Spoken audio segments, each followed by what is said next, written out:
الحمدللہ وکفا والصلاۃ والسلام علی عبادہ الذین اصطفیٰ خصوصاً علی افضلہم وخاتم النبیین محمد الامین وعلی آلہ واصحابہ اجمعین. اعوذ باللہ من الشیطان الرجیم. بسم اللہ الرحمن الرحیم. قال اللہ عز وجل فی کتابہ الکریم لا جناح علیکم ان طلقتم النساء ما لم تمسوهن او تفرضوا لهن فريضة ومتعوهن على الموسع قدره وعلى المقتر قدره متاعا بالمعروف حقا علی المحسنین. صدق اللہ العلی العظیم. رب اشرح لی صدری ویسر لی امری واحلل عقدۃ من لسانی یفقہوا قولی. اللہم ارنا الحق حقا وارزقنا اتباعہ وارنا الباطل باطلا وارزقنا اجتنابہ. آمین یا رب العالمین. عزیز دوستو، طریق القرآن کے حوالے سے آج انشاءاللہ ہماری 33ویں کلاس ہے، اور اس کلاس کا آغاز جو ہے وہ سورہ بقرہ کی آیت نمبر 236 سے ہو رہا ہے، جس کو میں نے ابھی تلاوت بھی کی ہے.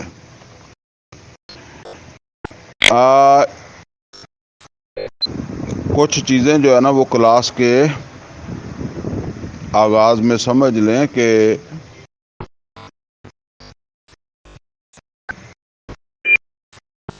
ہم اس کا سورہ بقرہ کا جو مقام پڑھ رہے ہیں تو اس میں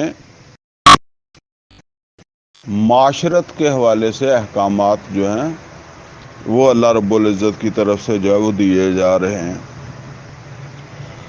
اور یہ سلسلہ جو ہے نا یہ اس سے پہلے جو 3 ہماری جو ہے وہ کلاسیں ہوئی ہیں نا، یعنی یہ تو 33ویں کلاس ہے، تو 32 31 اور 30، یعنی 30ویں کلاس سے یہ سلسلہ جو ہے وہ شروع ہوا ہے، جس میں شراب جوئے وغیرہ کے حوالے سے جو ہے وہ احکامات سے بات شروع ہوئی تھی. تو اب یہ جو ہے وہ 2 کلاسیں جو ہیں اس میں ہم نے نکاح، طلاق، آئلی معاملات، اس کے حوالے سے جو ہے وہ ہم یہ پڑھ رہے ہیں. تو یہ اس حوالے سے یعنی اس میں بھی نکاح، طلاق وغیرہ کا جو ہے وہ تذکرہ ہے. تو یہ 3ری کلاس ہے جو اس حوالے سے ہم پڑھ رہے ہیں. تو چونکہ نبی صلی اللہ علیہ وسلم مکہ سے ہجرت کر کے مدینے آ چکے تھے، اور مدینے میں اب ایک معاشرہ، اسلامی معاشرہ وجود میں آ رہا تھا. تو اس معاشرے کے لیے پھر یہ احکامات اللہ تعالیٰ کی طرف سے جو ہے نا وہ دیے جا رہے ہیں.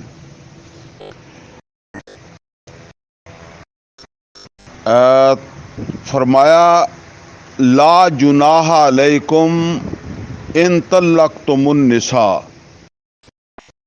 کوئی گناہ نہیں ہے تمہارے اوپر اگر تم نے عورتوں کو طلاق دی. کیسی عورتوں کو؟ ما لم تمسوہن، جن کو ابھی تم نے چھوا نہیں تھا. چھوا سے مراد یہ ہے کہ تعلق زن و شو تم نے ابھی قائم نہیں کیا تھا، ان کی رخصتی نہیں ہوئی تھی. کئی دفعہ ایسا ہوتا ہے نا کہ رخصتی نہیں ہوئی تو تم نے اس کو مطلب تمہارا تعلق زن و شو جو ہے وہ قائم نہیں ہوا تھا، اور تم نے ان کو جو ہے وہ طلاق دی. اچھا، اب یہ بات سمجھ لیں کہ طلاق تو ہو جائے گی، ٹھیک ہے نا۔ بعض اوقات آدمی سوچتا ہے کہ بھئی یہ کیا ہوا کہ وہ بیوی تو گھر آئی نہیں ہے۔ اب اس میں کیا مسئلے نہیں اللہ تعالیٰ نے یہاں بیان کیے۔ مطلب یہ ہے کہ کوئی مسئلہ ہو سکتا ہے نا، جس وجہ سے اب تم نے نکاح کر لیا تھا لیکن اب تم اسے نہیں لانا چاہتے، بالفرض تم ظلم کر رہے ہو تو تم نے اللہ کو حساب دینا ہے، ٹھیک ہے نا۔ طلاق کا ایک طریقہ اللہ نے بتا دیا ہے، ٹھیک ہے نا، لیکن یہ تم نے سوچنا ہے کہ میں ظلم کر رہا ہوں یا میں حق پر ہوں، طلاق دینے میں حق پر ہوں، یہ علیحدہ مسئلہ ہے۔ اس کا یہ مطلب نہیں ہے کہ اللہ تعالیٰ نے جس طرح بتا دیا ہے تو اس طرح اگر آپ نے طلاق دے دی ہے تو اب آپ کے اوپر جو ہے وہ کوئی گناہ نہیں ہے، کوئی پکڑ نہیں ہے۔ یہ تو طلاق کا طریقہ ہے نا۔ اب یہ بات کہ آپ ظلم کر رہے ہیں، زیادتی کر رہے ہیں یا آپ حق بجانب ہیں، یہ ایک علیحدہ مسئلہ ہے، تو یہ سمجھ لیں۔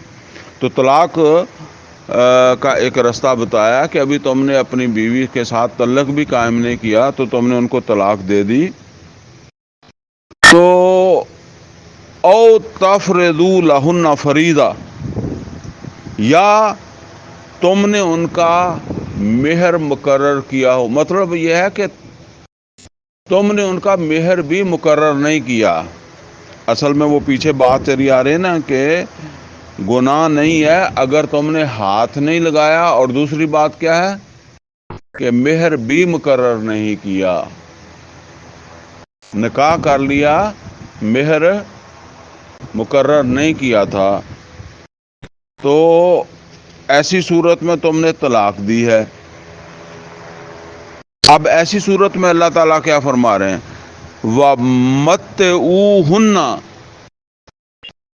پھر بھی ان کو کچھ نہ کچھ متاع دو، کچھ نہ کچھ سامان، کوئی خرچ پیسے کی شکل میں ہو سکتا ہے یا کوئی اور ایسی چیز ان کو جب وَمَتِّعُوهُنَّ، پھر بھی ان کو کچھ نہ کچھ دو۔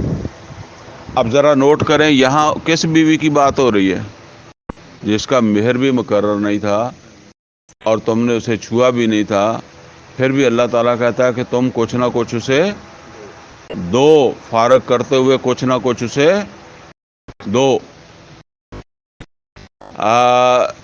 اب آپ ذرا سوچیں کہ جو لوگ عورت کا حق کھا جائیں، طلاق بھی دیں اور حق بھی کھا جائیں، جس طرح ہمارے معاشرے میں عام طور پر ہوتا ہے کہ جو کچھ پیچھے ہم نے پڑھا تھا کہ جو تم نے دیا ہے اس سے تم کوئی چیز واپس نہیں لے سکتے، تو الٹا کیا ہوتا ہے کہ عورت کا بھی کچھ رکھا جا سکے تو وہ بھی رکھنے کی کوشش کرتے ہیں۔ اگر مہر نہیں دیا تھا تو اب طلاق کے وقت دینا اپنی ذمہ داری نہیں سمجھتے کہ وہ تو دے نا۔ یہاں فرمایا کہ اب دیکھیں یہ ہیں عورتوں کے حقوق اسلام میں۔ اب مسئلہ کیا ہے کہ ہمیں ہماری اکثریت کو پتہ ہی نہیں ہے، اور ہمارے اکثریت میں علماء جو ہیں ان کو بھی نہیں پتہ ہے۔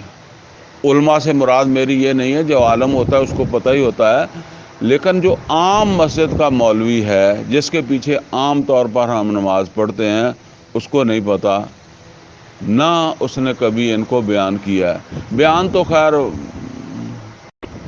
بڑے بڑے علماء بھی نہیں کرتے، ٹھیک ہے۔ قرآن کو بیان کرنے والا کام جو ہے نا وہ تو ہے ختم، بس شاذ ہی لوگ ہیں، بہرحال یہ بالکل ختم نہیں ہوا، شاذ ہیں۔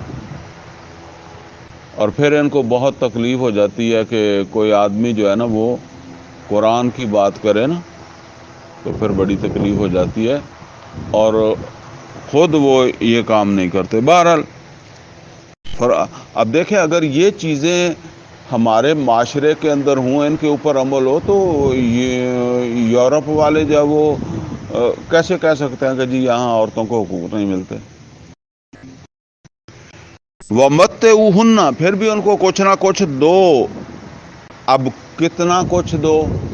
فرمایا علل منہ سے قادرو، جو حیثیت والا ہے، وسعت والا ہے، وہ اپنی حیثیت کے پیش نظر دے۔ اب ظاہر ہے کوئی آدمی زیادہ حیثیت رکھتا ہے، کوئی کم رکھتا ہے، تو اگر پابندی نہیں لگا دیتی کیونکہ پھر کسی سے زیادتی ہو جائے گی۔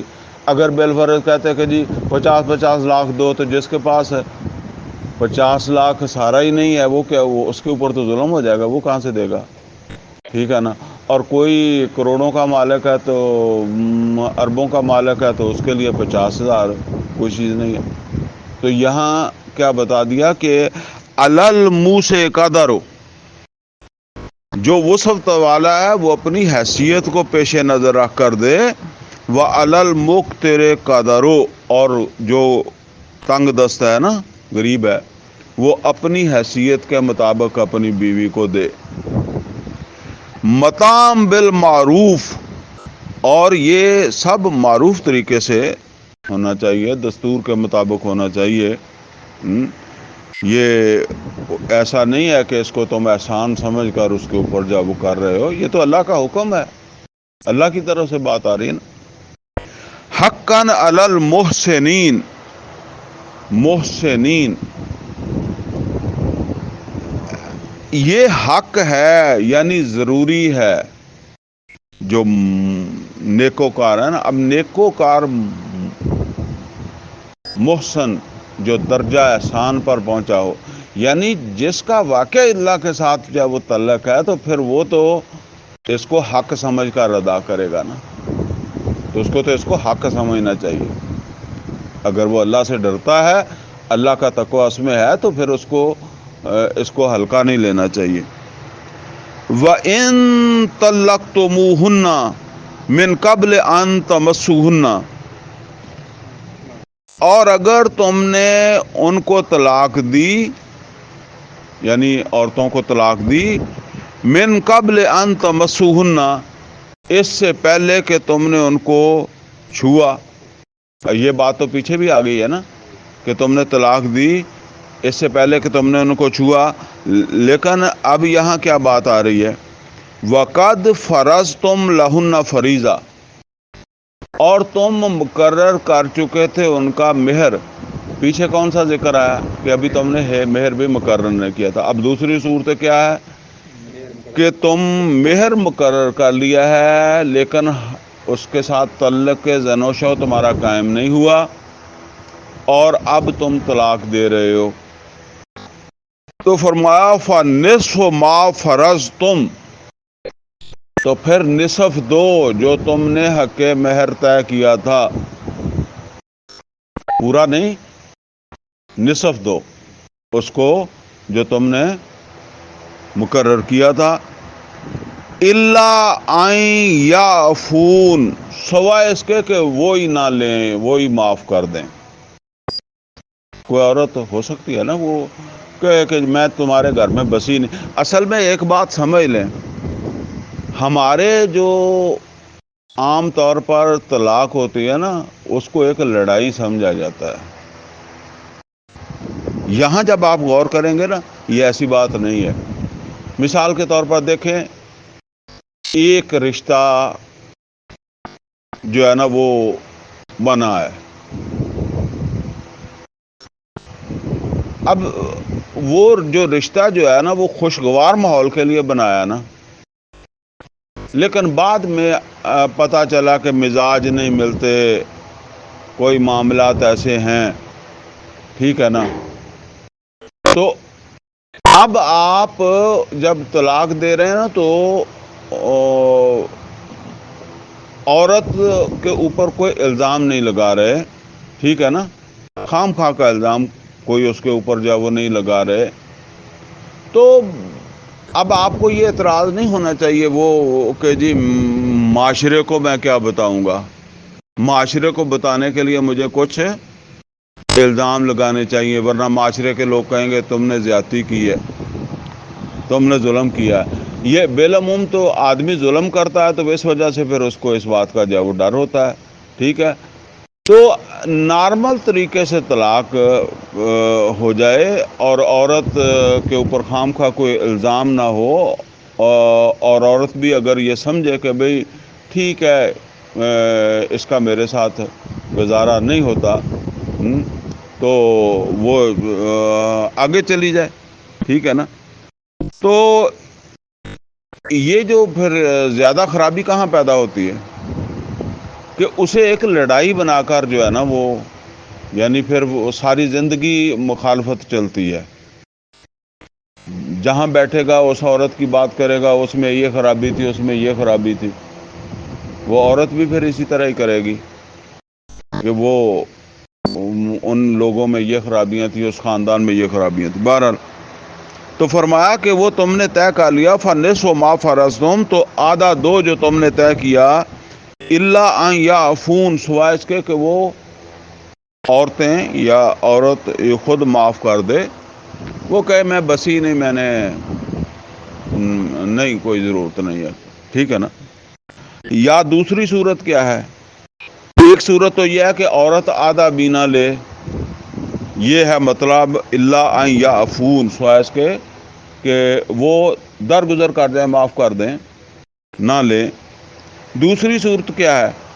او یعفو الذی بیدہ عقدۃ النکاح، یا معاف کر دے وہ جس کے ہاتھ میں ہے نکاح کی گرہ۔ نکاح کی گرہ کس کے پاس ہے؟ مرد کے پاس، جو کھول سکتا ہے۔ طلاق دینا کھل جاتی ہے نا، وہ گرہ جو لگی ہے وہ کھل جاتی ہے نا جب طلاق دے گا، تو وہ بندھن ختم ہو جائے گا، ٹھیک ہے نا۔ تو پہلے تو کہا گیا کہ سوائے اس کے کہ وہ عورت جو ہے وہ معاف کر دے، اس کے معاف کرنے کا مطلب کیا ہے کہ وہ نہ لے۔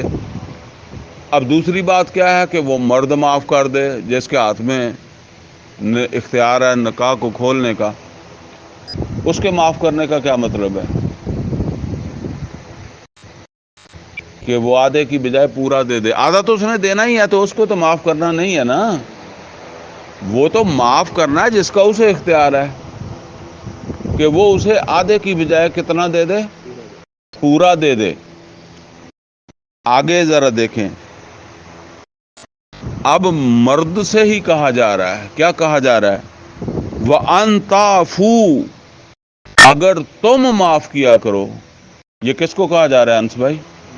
مرد کو، یعنی اے مردو اگر تم معاف کیا کرو، یعنی بجائے اس کے کہ تم یہ آس لگا کر بیٹھو کہ عورت آدھا بینا لے، یہ دعائیں مانگا کرو کہ چلو نہ مانگے، آدھا بھی نہ لے نا تو بہتر ہے، تو تم اس کی بجائے کیا کرو؟ تم سارا دینے کا سوچا کرو۔ وَأَن تَعْفُوا، اور اگر تم جو ہے نا وہ معاف کرو، تم آدھا معاف کروانے کی بجائے پورا دیا کرو، آدھا اوپر دیا کرو، کیونکہ آدھا تو تم نے دینا ہی ہے۔ اقرب للتقوی، یہ تقوی کے بہت قریب ہے، یعنی یہ اگر کوئی تقوی تمہارے اندر ہے تو پھر لینے کی بجائے دینے کا دیا کرو اپنی اس بیوی کو بھی جس کو طلاق دے رہے ہو۔ وَلَا تَنْسَوُا الْفَضْلَ بَيْنَكُمْ، اور آپس میں جو ہے نا وہ جو فضیلت ہے تمہارے درمیان اس کو نہ بھولا کرو۔ فضیلت کس کو ہے؟ مرد کو ہے، وہ طلاق دے سکتا ہے۔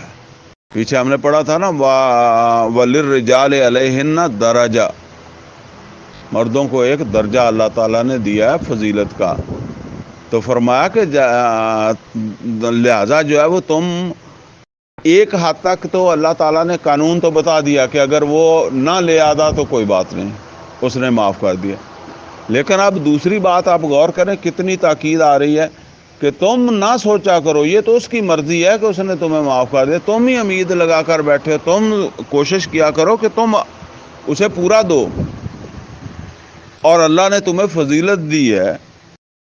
وَلَا تَنْسَوُا الْفَضْلَ بَيْنَكُمْ، تمہارے درمیان جو فضیلت ہے اس کو نہ بھولا کرو. یعنی جیسے ہم کہتے ہیں کہ یار یہ تو مردانگی کے ہی خلاف ہے کہ آدمی جو ہے وہ اس طرح کی کوئی حرکت کرے. ان اللہ بما تعملون بصیر، اور بے شک اللہ تعالیٰ جو کچھ تم کرتے ہو اسے دیکھ رہا ہے. اب اس میں بھی اگر آپ غور کریں گے تو صرف ایک قانونی بات اللہ نے بتائی ہے کہ عورت اگر نہ لے تو وہ آدھا بھی چھوڑ سکتی ہے، اور باقی ساری بات کس سے ہے؟ دینے والے سے. مرد کی طرف ہے اور دو اس طرف یہ بات کہی جا رہی. آگے جی، حافظوا علی الصلوات، محافظت کرو، حفاظت کرو نمازوں کی، والصلاۃ الوسطی، اور درمیانی نماز، یعنی خصوصاً درمیانی نماز. اب اس پہ زیادہ جو ہے نا وہ بات ہم نہیں کریں گے. یہ بالعموم نماز عصر کے بارے میں کہا جاتا ہے. تو چلیں اب یہ بات آئی ہے تو یہاں میں ایک اور بات بھی جو ہے وہ عرض کر دوں آپ حضرات سے کہ دیکھیں دین جو ہے نا یہ سیکھنا یہ فرض ہے، سمجھے؟ یہ نہیں ہو سکتا کہ آپ یہ سمجھیں کہ جی ہر چیز آپ کو سمجھ آ گئی ہے، سمجھے؟ کوئی نہ کوئی چیز رہ جائے گی. آپ کیا سمجھتے ہیں کہ یہ جو عالم ہوتے ہیں ان کو پورا علم ہوتا ہے؟ کوئی ڈاکٹر ایسا ہے جو کہے کہ مجھے سارا ہی جو ہے نا وہ میڈیکل کا علم ہو گیا؟ کوئی اگر ایک عالم کے پاس سارا علم آ گیا ہے تو پھر دوسرا عالم جو ہے وہ اختلاف کیوں کرتا ہے؟ مولوی، بڑے بڑے مولوی جو ہے وہ ایک دوسرے سے اختلاف کرتے ہیں. پھر یہ شافی، حنبلی، مالکی، اہل حدیث یہ کیوں بن گئے؟ ٹھیک ہے نا. آخر ابو حنیفہ رحمۃ اللہ علیہ عالم ہی تھے نا، امام احمد بن حنبل عالم ہی تھے نا. تو سارا علم کسی عالم کے پاس بھی نہیں ہوتا، ٹھیک ہے نا. لہذا جو ہے نا وہ علم عالم تو خیر ایک بہت بڑی پھر چیز ہے نا، ٹھیک ہے نا. لیکن زندگی اسلام کے مطابق گزارنے کے لیے علم حاصل کرنا یہ زیادہ مشکل نہیں ہے، ٹھیک ہے نا. تو یہ سیکھنا چاہیے. اور اگر کوئی بات بالفرض ضرورت آ گئی ہے، ٹھیک ہے نا، تو اس کے لیے آپ کسی عالم سے رجوع کر سکتے ہیں، اور ایک سے نہیں. ہو سکتا ہے ایک سے آپ مطمئن نہ ہوں، بے شک کتنا بڑا عالم ہے، آپ ضروری تو نہیں مطمئن ہو سکتے. آپ نہیں مطمئن ہے تو آپ دوسرے کے پاس چلے جائیں، پھر تیسرے کے پاس چلے جائیں. کوئی ایسا نہیں ہے کہ آپ سمجھیں کہ ایک سے آپ کا مطمئن ہونا جو ہے وہ لازمی ہے. تو بہرحال ایسی چیزیں زندگی میں آتی رہتی ہیں، ٹھیک ہے نا. کہ ایسا نہیں ہوتا کہ آپ سمجھیں کہ جی سب کچھ مجھے سمجھ آ گئی اور سارا علم میرے پاس میرے ذہن کے اندر یا میرے دل کے اندر جو ہے وہ آ گیا ہے یا محفوظ ہو گیا ہے. تو فرمایا کہ والصلاۃ الوسطی، اور خاص طور پر درمیانی نماز، وقوموا للہ قانتین، اور اللہ تعالیٰ کے آگے فرما بردار بن کر کھڑے ہوا کرو. کیا مطلب ہے؟ کہ فرما برداری کی جو ہے وہ نیت ہونی چاہیے. کیا کس وجہ سے؟ کس وجہ سے؟ پیچھے معاملات کا وقوموا للہ قانتین، اور اللہ تعالیٰ کے آگے فرما بردار بن کر کھڑے ہوا کرو. مطلب یہ ہے کہ اب تم نے اللہ تعالیٰ کے فرمان سننے ہیں نا نماز میں. خود پڑھنے ہیں یا امام صاحب سے سننے ہیں، ٹھیک ہے نا، تو تمہارے ذہن کے اندر یہ بات ہونی چاہیے کہ میں اللہ تعالیٰ کے فرمان جو ہے وہ سن رہا ہوں یا خود پڑھ رہا ہوں اور ان کے اوپر عمل کرنا ہے اس جذبے کے ساتھ۔ فَإِنْ خِفْتُمْ فَرِجَالًا، اور اگر تمہیں کوئی خوف ہے، ڈر ہے، فَرِجَالًا، تو چلتے چلتے پڑھ لیا کرو۔ مطلب یہ ہے کہ نماز کیسے پڑھ لیا کرو؟ چلتے چلتے پڑھ لیا کرو۔ اب آپ کہیں گے چلتے چلتے کیسے پڑھ لیا کریں؟ رستے میں نہیں نہیں رستے میں رک کے نہیں، صرف آپ نے نیت کرنی ہے۔ وہ تو خوف ہے، پیچھے آپ کے پیچھے کوئی خطرہ ہے آپ کو؟ بھئی آپ دیکھیں نا، فَإِنْ خِفْتُمْ، اگر تمہیں خوف ہے، تمہارے پیچھے سے تمہیں کوئی خطرہ ہے، فَرِجَالًا، تو چلتے چلتے پڑھ لیا کرو۔ نماز خوف ہے نا، پیچھے تمہارے ہو سکتا ہے دشمن لگا ہوا ہے، پھر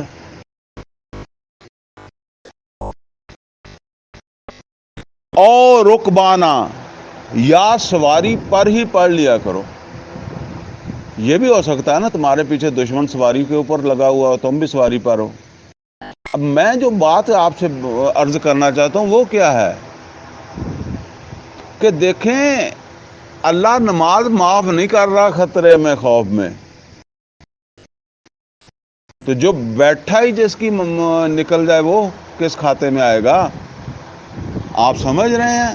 یہ نماز خوف ہے کہ اگر تمہیں ظاہر بات ہے اتنا خوف ہے کہ میں رک نہیں سکتا، تو کیا کہا؟ چلتے چلتے پڑھ لو۔ اگر سواری پر ہو تو تم سمجھو کہ میں اتروں گا تو خطرہ ہے، نہیں اتر سکتا۔ اب اس کو آپ سمجھ لیں بس پہ آپ بیٹھے ہوئے ہیں، ڈرائیور نہیں مانتا کھڑی کرنے کے لیے یا ایسی صورتحال نہیں بنتی، تو وہ رکبانا، تو پھر سواری پر پڑھ لیا کرو۔ تو ظاہر ہے اس میں آپ نے وہ ساری چیزیں تو پوری نہیں کر سکتے نا، وہ تو ایسے سمجھ لیں کہ آپ کے دل کی ہے کہ نماز۔ فَإِذَا أَمِنْتُمْ فَاذْكُرُوا اللَّهَ، تو جب تم امن میں آ جاؤ۔ اب اس کا کیا مطلب ہے؟ خوف ختم ہو جائے، امن میں آ جاؤ، تو پھر اللہ کو یاد کرو، کما علمکم، جیسے تمہیں تعلیم دی گئی ہے، سکھایا گیا ہے۔ پھر وہ سارے لوازمات ہیں کہ تمہارا منہ کعبے کی طرف بھی ہونا چاہیے، یا اور بھی جو چیزیں ہیں۔ ما لم تکونوا تعلمون، اور تم نہیں جانتے تھے، یعنی مطلب یہ ہے کہ کما علمکم، جیسے کہ تم کو تعلیم دی گئی ہے۔ تعلیم کس نے دی ہے؟ اللہ نے بذریعہ محمد رسول اللہ صلی اللہ علیہ وسلم، جو تم پہلے نہیں جانتے تھے، ما لم تکونوا تعلمون، جو تم نہیں جانتے تھے اور تمہیں سکھائی گئی ہے، اس طرح پڑھا کرو جب تم امن میں آ جاؤ تو۔ والذین یتوفون منکم، اور تم میں سے جو فوت ہو جائیں، وَيَذَرُونَ أَزْوَاجًا، اور وہ پیچھے چھوڑ جائیں اپنی بیویاں، وَصِيَّةً لِأَزْوَاجِهِمْ مَتَاعًا إِلَى الْحَوْلِ، تو وہ وصیت کریں اپنی بیویوں کے لیے 1 سال تک نان نفقہ کی۔ کیا مطلب ہے؟ اصل کے اندر یہ ابھی وہ احکامات نہیں آئے تھے جس کو کہتے ہیں وراثت کی تقسیم کے احکامات، وہ آئے ہیں سورہ نساء میں۔ یہ اب مدینے آنے کے بعد اس کو آپ یوں سمجھ لیں کہ عارضی احکامات اللہ تعالیٰ کی طرف سے دیے گئے، انٹیریم احکامات ہیں۔ اور کیونکہ ایک آدمی ہے، اب آپ سوچیں گے وہ بیوی اور بیویوں کے لیے بھلا کیوں کہا گیا 1 سال کا نان نفقہ؟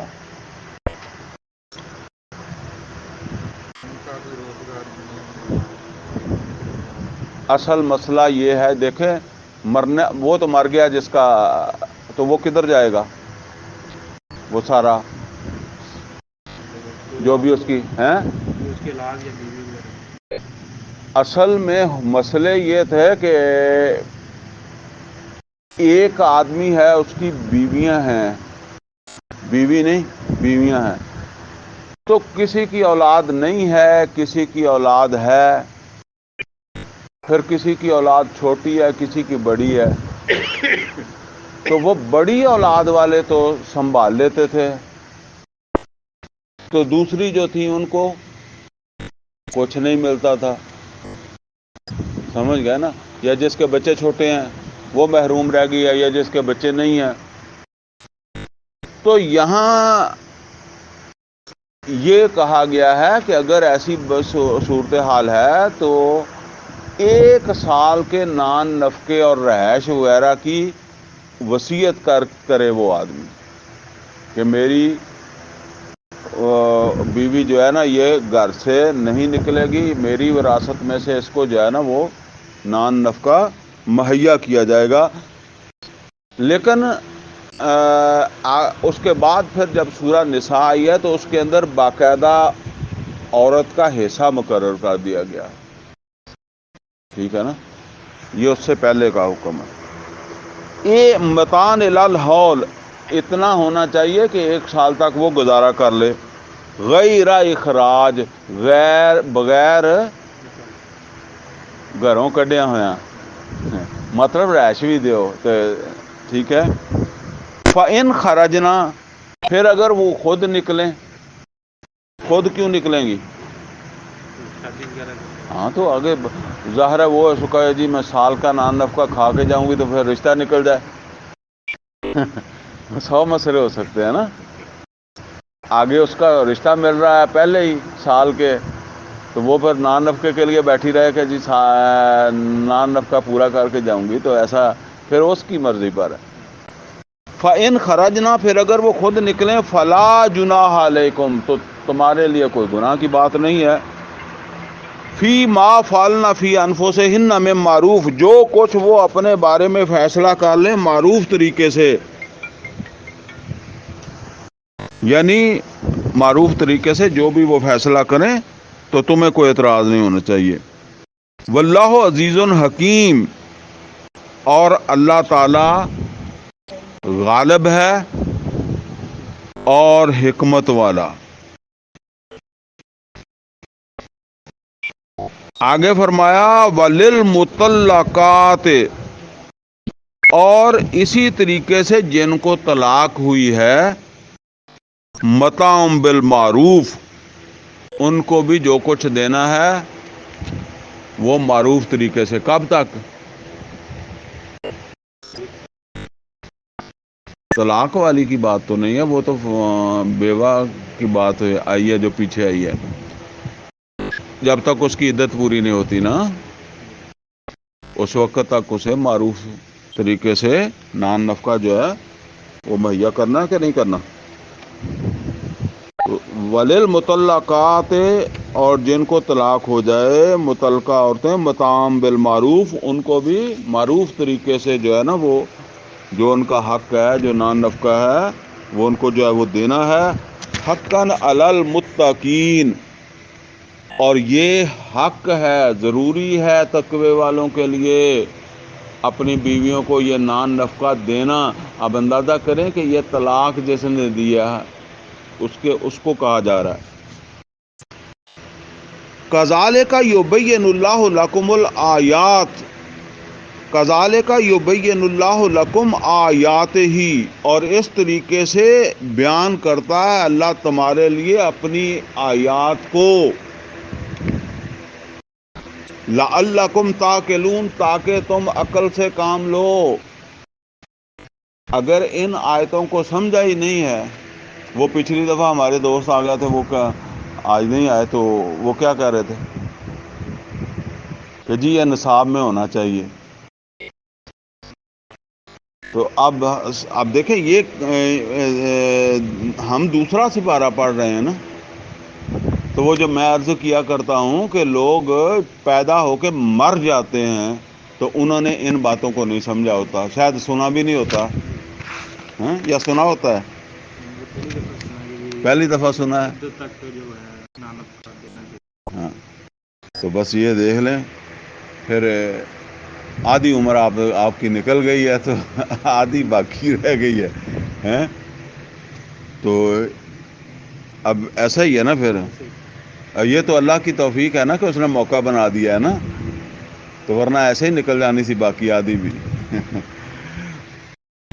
پتہ ہوگا تو عمل کرے گا نا، ایک بات کا پتہ ہی نہیں ہے تو لعلکم تعقلون، تاکہ تم عقل سے کام لو. آیت نمبر 243 یہ کہاں تک 42 تک ہم نے پڑھ لیا ہے نا. تو بس یہ پہلی کلاس ہم نے یہیں تک رکھنی تھی. اقول قولی ھذا واستغفر لی ولکم ولسائر المسلمین والمسلمات.